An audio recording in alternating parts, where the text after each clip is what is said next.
जिसके लिए आप लोगों ने खेत का काम छोड़ा और लाखों की भीड़ जुटाई।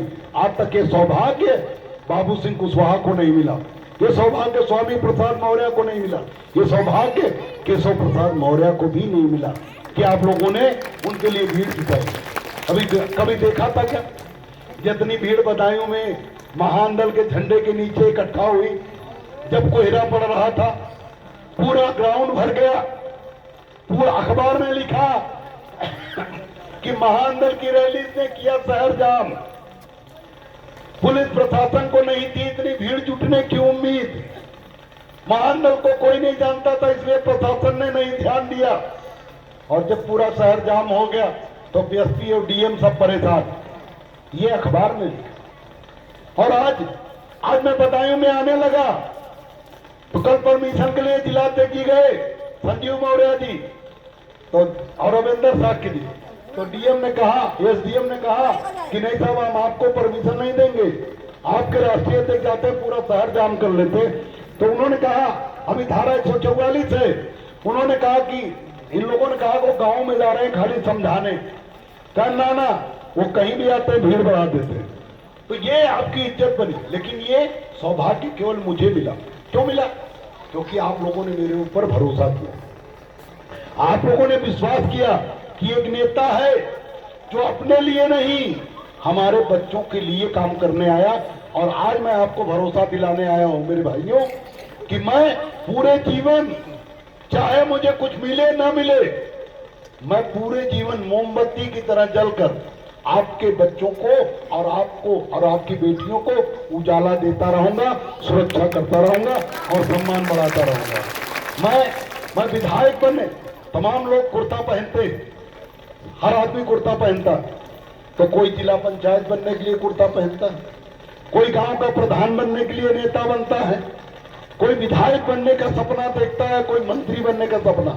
और ये सब मेरे पैरों के नीचे आए और मैंने इन्हें लात मारकर छोड़ दिया।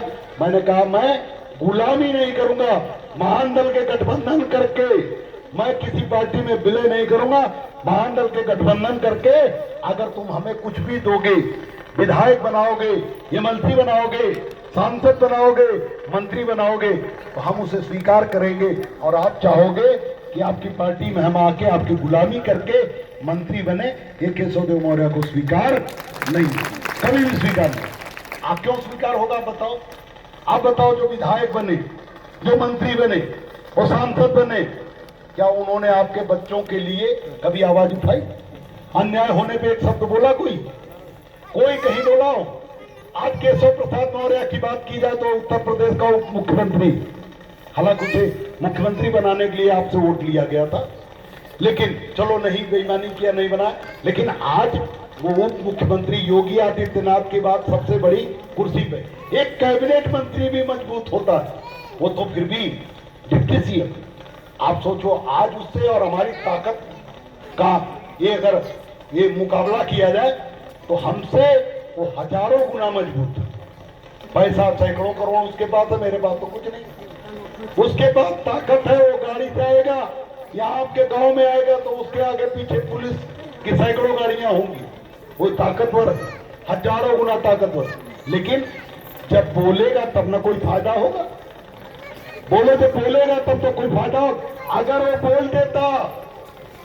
बोल देता तो जो बलात्कार हुआ था बच्ची का, उसे 2 मिनट में ही पूरा प्रशासन घर आता और उसे अस्पताल ले जाता और घर में सरकारी खर्चे पे पूरा इलाज होता। हालांकि इलाज हुआ, लेकिन उन्हें तो निर्दोष देवेंद्र कुशवाहा को मारने वाले पुलिस वाले 24 घंटे के अंदर जेल की सलाखों में होते, जिन्हें हमें लड़ना पड़ा और जिन्हें महीनों हमें उसके लिए डीएमएसपी से हाथ जोड़ना पड़ा और दबाव बनाना पड़ा। लेकिन अगर वो बोला होता तो शीला मौर्य को टुकड़े टुकड़े काटने वाले तिवारी लोगों का 2 दिन में इलाज हो जाता। लेकिन वो गूंगा बहरा है, बोलता नहीं। कैसे बोलेगा? जो स्टूल पे बैठता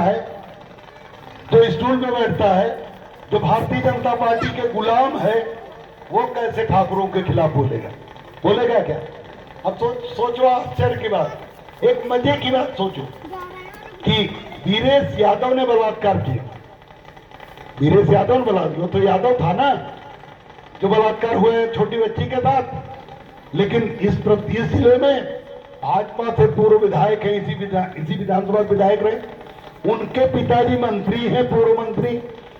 एक यहाँ वर्तमान विधायक है बिलसी का साथ, एक यहाँ पूर्व सांसद है मौर्य। ये सबका यादव से क्या लेना लाना था? ये तो बोल सकते थे नहीं बोल सकते थे। चलो नीरज मौर्य नहीं बोले, वो सपा के, वो केटा वाला जो सांसद वो नहीं बोला, वो सपा का, चलो नहीं बोले, अखिलेश यादव डर मारे। लेकिन ये भाजपा वाले थे, क्यों नहीं बोले? आपको समझ में आता है क्या क्यों नहीं बोले? ये तो उनकी पार्टी भी नहीं, और यादव से भाजपा नफरत भी करती, क्यों नहीं बोले? इसलिए नहीं बोलते। ये नेता बदमाश है। क्या बदमाश है? ये भाजपा से लड़ते हैं, लेकिन ये इंतजाम सपा वाला भी रखते हैं कि कहीं अगर भाजपा टिकट ना दे तो अगले चुनाव सपा से लेके लड़ लेंगे। इसलिए यादव के खिलाफ भी मत बोलो और जाटव के खिलाफ भी मत बोलो। ये किसी के खिलाफ नहीं बोलते, ये बड़े ईमानदार लोग। हम तो जातिवादी हैं कि नहीं?